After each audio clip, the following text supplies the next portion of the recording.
Yes, good afternoon. So nag-aagaw na naman yung liwanag at saka dilim. Yan. So tayo ay naka-duty na naman. Nandito na naman tayo sa ating binabantayang resort. So ito yung makikita natin sa resort dito. Yan ang nasa paligid ng resort. Yan. So ito ay ginagawa pa lang. Hindi pa rin siya tapos. Pero malaking portion ng resort ay gawa na. Alright, so yan yung makikita natin dito. Okay, yan o. So maganda na yung paligid, maayos na siya. So yung dalawang bila na yan at saka ito ay ready for rent na yan anytime kung meron nang gustong mag-rent dyan. So yung dalawang yan meron silang sariling swimming pool. Tingnan natin. Okay, so yan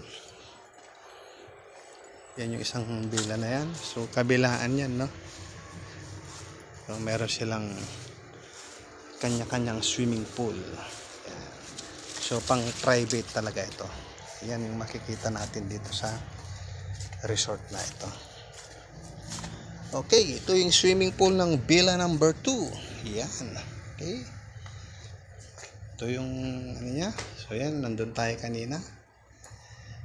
Yan. So itong resort na to, itong mga villa na ito, kompleto na to.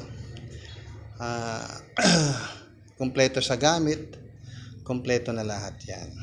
Okay. Nandyan na yung may sarili siyang oven, may sariling refrigerator. So lahat ng gamit meron na. Pagkain na lang dadalhin nyo dito. Yan. Ito naman yung villa number 1. Yan. Okay. So ito siya. So hindi ko alam kung masisilip natin. Ayan yung sa loob. So air condition siya. Lahat ng room ay air condition. Okay.